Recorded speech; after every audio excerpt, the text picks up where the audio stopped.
Japan's recent pledge to support the Philippines in the South China Sea marks a pivotal moment in Asian geopolitics.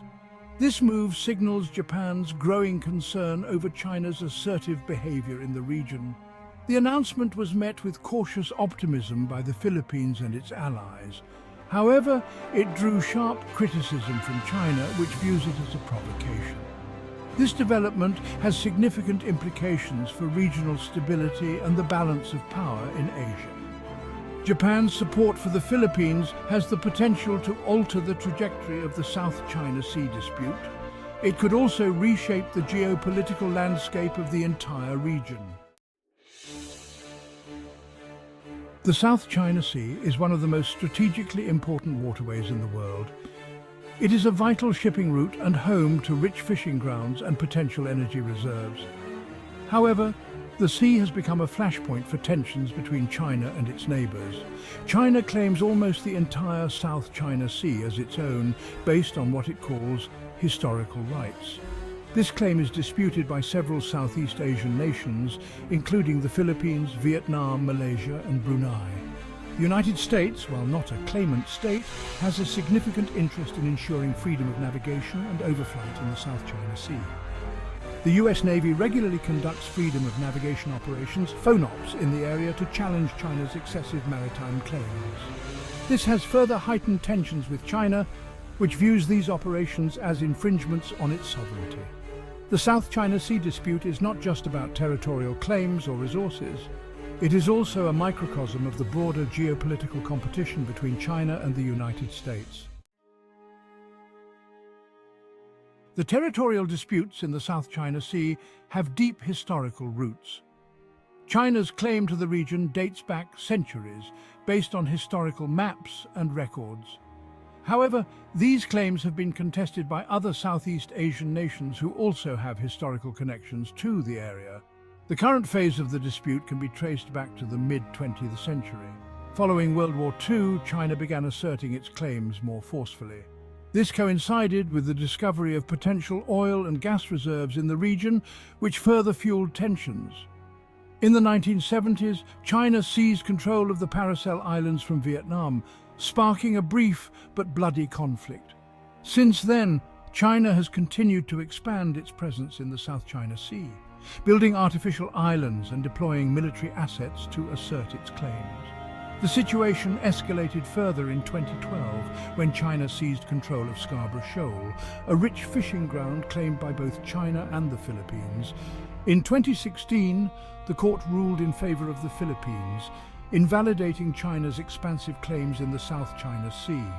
Stay informed on the latest geopolitical events. Subscribe and follow for more updates. Japan's decision to provide military support to the Philippines represents a significant shift in its security posture. For decades, Japan has maintained a pacifist constitution, limiting its military capabilities to self-defense. However, the growing assertiveness of China in the region has prompted Japan to reassess its security policy. While Japan's support for the Philippines is not entirely new, it has taken on a more concrete form in recent years. This includes providing patrol vessels and conducting joint military exercises with the Philippine Navy. The aim is to enhance the Philippines' maritime domain awareness and ability to defend its territorial waters. Japan's military support for the Philippines is part of a broader strategy to counter China's growing influence in the region. This strategy, often referred to as the Free and Open Indo-Pacific, FOIP, is shared by Japan, the United States and other like-minded countries. The FOIP aims to uphold international law, freedom of navigation and the rules-based order in the Indo-Pacific region. China has already condemned Japan's actions, accusing it of interfering in regional affairs. Japan argues that its actions are necessary to deter Chinese aggression and maintain peace and stability in the region. China has reacted sharply to Japan's decision to support the Philippines militarily. Beijing views this move as a direct challenge to its core interests in the South China Sea. It accuses Japan of interfering in regional affairs and siding with the United States to contain China's rise. Diplomatically, China has already lodged formal protests with both Japan and the Philippines, condemning their actions. China may also seek to isolate the Philippines within the Association of Southeast Asian Nations, or ASEAN, exploiting divisions within the bloc to weaken regional opposition to its claims. Militarily, China may choose to increase its naval presence in the South China Sea, conducting more frequent and assertive patrols near disputed areas. It could also step up its military exercises in the region, showcasing its military capabilities as a show of force. Furthermore, China may increase its economic and diplomatic pressure on the Philippines, attempting to undermine its relationship with Japan and the United States.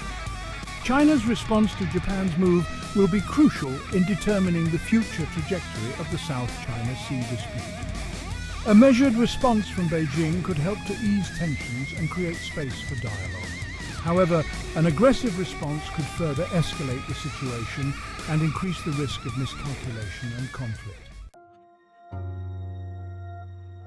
The reactions from other countries in the region to Japan's support for the Philippines have been mixed. Some Southeast Asian nations, particularly those with their own maritime disputes with China, have welcomed Japan's move. They see it as a positive step towards counterbalancing China's growing assertiveness in the South China Sea. However, other ASEAN members have expressed concerns about Japan's increased military involvement in the region. They fear that it could further escalate tensions with China and destabilize the region. These countries prefer to address the South China Sea dispute through dialogue and diplomacy rather than military build-ups. ASEAN itself is divided on how to respond to China's actions in the South China Sea. While some member states want to take a tougher stance against China, others are reluctant to jeopardize their economic ties with Beijing. Japan's support for the Philippines has the potential to reshape the regional balance of power. By strengthening its security ties with the Philippines and other Southeast Asian nations, Japan could help to create a more robust counterweight to China's influence. Despite the heightened tensions in the South China Sea, there remains a glimmer of hope for peaceful resolution. Dialogue and diplomacy remain the most viable paths towards a lasting solution. All parties involved must engage in good faith negotiations to address the underlying issues driving the dispute. One potential avenue for progress is the negotiation of a code of conduct between ASEAN and China.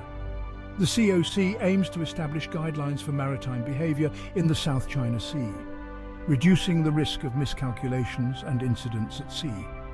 However, progress on the COC has been slow, with disagreements persisting over key issues such as the geographic scope of the code and the enforcement mechanism. While diplomacy is essential, it must be coupled with a credible deterrent to prevent further Chinese aggression. This means that the United States, Japan, and other like-minded countries must maintain a robust military presence in the region to deter China from using force to assert its claims. This will require continued investment in military capabilities and close coordination among allies. The path to peace in the South China Sea will be long and arduous. The international community must work together to find a peaceful and sustainable solution that respects the rights and interests of all parties involved. Japan's decision to support the Philippines in the South China Sea has profound implications for international relations. It underscores the growing strategic competition between the United States and China, which is reshaping the geopolitical landscape of the Asia-Pacific region and beyond. The US-China rivalry is not just about military might or economic power. It is also a clash of values and ideologies. The United States advocates for a rules-based international order where disputes are resolved peacefully and international law is respected. China, on the other hand, seeks to promote its own model of governance, one that prioritizes state sovereignty and non-interference in internal affairs. Japan's move highlights the challenges facing US allies and partners in the region. They are caught between their security ties with the United States and their economic dependence on China. Many countries are reluctant to choose sides in the US-China rivalry, preferring to maintain good relations with both powers. The South China Sea dispute is a microcosm of this broader geopolitical competition. The outcome of this dispute will have implications for other regional hotspots, such as Taiwan and the East China Sea. The future of the Indo-Pacific region hangs in the balance. The growing strategic competition between the United States and China, coupled with unresolved territorial disputes and maritime tensions, has created a complex and volatile security environment. Japan's decision to support the Philippines in the South China Sea is a significant development that could have far-reaching consequences. It reflects Japan's growing concern over China's assertiveness and its commitment to defending the rules-based order. The path forward is fraught with challenges. Dialogue and diplomacy remain essential, but they must be backed by a credible deterrent to prevent further Chinese aggression. The United States, Japan, and other like-minded countries must continue to work together to uphold international law, freedom of navigation, and the rules-based order in the Indo-Pacific region. The South China Sea dispute is not just a regional issue, it is a global concern. Failure to find a peaceful solution could have dire consequences for regional and global security. If you found this video informative, please subscribe to our channel, like this video, and share it with your friends. Your support helps us bring you more content like this.